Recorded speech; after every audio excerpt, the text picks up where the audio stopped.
everything you need to know about the lawsuit that Kendrick mentioned during the Super Bowl yesterday and the beef between him and Drake. First things first, Drake is not suing Kendrick, he's suing the record label that they're both a part of. There have been a lot of diss tracks back and forth, so I'm just going to summarize them. Basically, Kendrick is saying he's better and bigger and a better rapper than Drake, and Drake responded in kind. They had lots of songs back and forth where Kendrick started releasing some songs implying that Drake is a pedophile or likes to have relationships with underage girls. His most recent album also included art with pictures of Drake's house suggesting that he was marked as a sex offender. Drake allegedly has a history of being linked to underage women, including Billie Eilish, Millie Bobby Brown, Kylie Jenner, Hailey Baldwin before she was a Bieber, and other allegations, including one time that he at a concert pulled up a 17-year-old on stage and kissed and caressed her and made some inappropriate comments and then groped her, allegedly. It seems like the breaking point for Drake was when Kendrick released his most recent song, Not Like Us, which references Drake by name in the song, saying, "I hear you like I'm young,"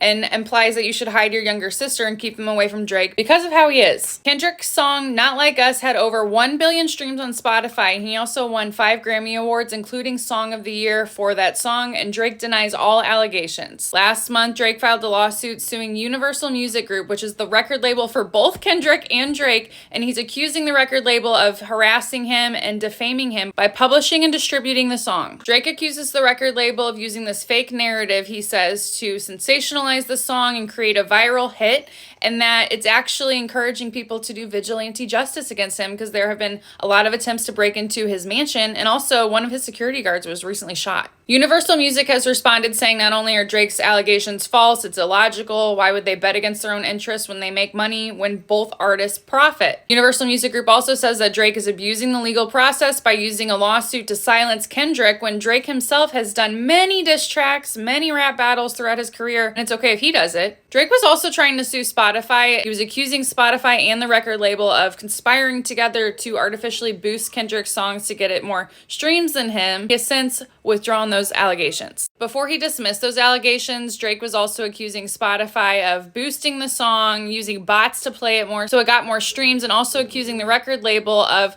licensing it at a very cheap rate so that they would push out the song more, which both of them deny. In order to win a claim for defamation, you have to establish several elements. First, you have to prove that a statement that was made was false. I think that's going to be the hardest part for Drake to prove because Kendrick is smart. The way he's worded things, it's going to be hard for Drake to meet this burden. For example, that line of the song, "I heard you like them young," he's not calling him anything bad in that thing. He's just saying you like younger women. That could be a couple years older. That could be a minor. It depends on how you listen to it. The next element Drake has to satisfy is show that the false statement was published to a third party, which here he's saying the song is what was published and distributed out to the world. Next, Drake has to show that the record label is at fault for distributing the music, saying they should have known better. Basically, if they published this song with the false information and let it get out there, it was going to ruin his reputation. And finally, Drake has to prove damages. He has to show that this false statement, if he can prove that it's false, also damaged his reputation. Since last night, and he's turned off comments, I think he might be able to prove that one.